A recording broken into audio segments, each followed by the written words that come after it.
Bharatiya Janata party के पूर्व सांसद और कुश्ती संघ के पूर्व अध्यक्ष बृजभूषण शरण सिंह को पटियाला हाउस कोर्ट ने पॉक्सो एक्ट में बाइज्जत बरी किया है, यानी इस केस को बंद करने का निर्देश दिया है।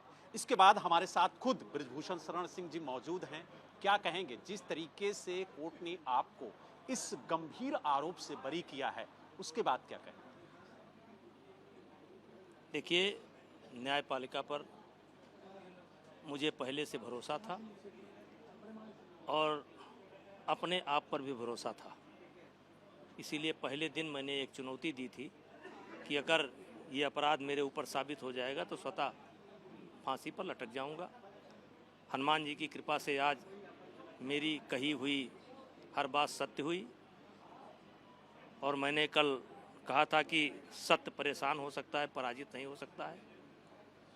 आज वो सब चीज़ें दिखाई पड़ रही हैं और पूरा देश इस बात को देख रहा था। जो मैंने 23 जनवरी को कहा था वो आज भी कह रहा हूँ। लेकिन जिस तरीके से आरोप लगाए गए थे, दिल्ली के जंतर मंतर पर कई दिनों तक धरना चला, कई विपक्षी दलों ने आप पर गंभीर आरोप लगाए और जिस तरीके से कोर्ट ने आपको बरी किया, जब आप पे आरोप लगा था तब भी आप कह रहे थे कि मैं निर्दोष हूं, ये झूठे आरोप हैं, साजिश के तहत ये आरोप लगाए जा रहे हैं। और आज जब कोर्ट ने आपको इस पूरे मामले से बरी किया है तो क्या कहेंगे उन लोगों के लिए जो आरोप लगा रहे थे? देखिए, उनके लिए केवल एक लाइन है, कभी तो बता दें मेरे पास आके, कभी तो बता दें मेरे पास आके, मिला है उन्हें क्या यूं मुझको सता के, खता क्या थी कि वो खफा हो गई। अब वो सोचें, उनका काम है। लेकिन अगर बात की जाए तो जिस तरीके से चाहे वो कांग्रेस पार्टी हो, चाहे आम आदमी पार्टी हो, लगातार आप देखिए ना कांग्रेस की क्या स्थिति। कांग्रेस पार्टी में जो मुख्य किरदार थे वो हुड्डा फैमिली थी। 11 बजे तक सरकार बन रही थी और 11 बजे के बाद क्या हो गया? तो क्या आप ये मानते हैं कि सब ये हम लोगों का निर्णय है? ये प्रकृति का निर्णय नहीं है, दैवीय निर्णय नहीं है, ईश्वर का निर्णय नहीं है। रथ सजा था, पूरे हरियाणा में माहौल था कि सरकार बनेगी, बस रथ पर बैठ लेना था और 11 बजे सब खो खा गया। तो ये हम लोग नहीं चलाते हैं, कोई और है चलाने वाला। अब परसों मैं गया था, हेमंत छोड़ने गए थे मुझे, क्या कभी लगा था कि ये कल केस समाप्त हो जाएगा?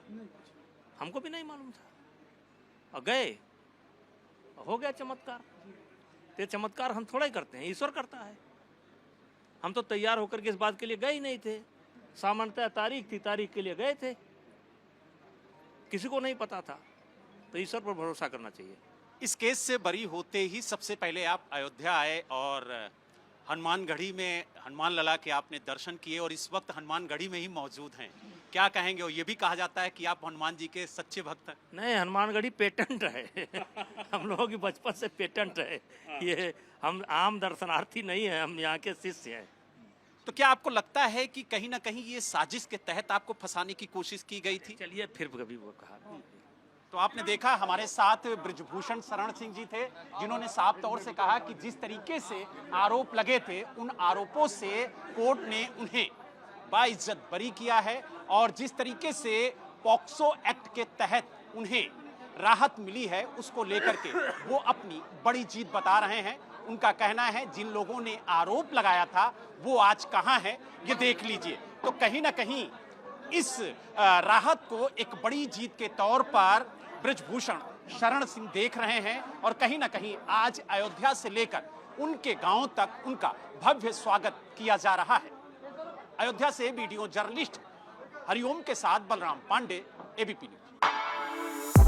For exclusive and insightful videos, subscribe to our new channel ABP Live Premium.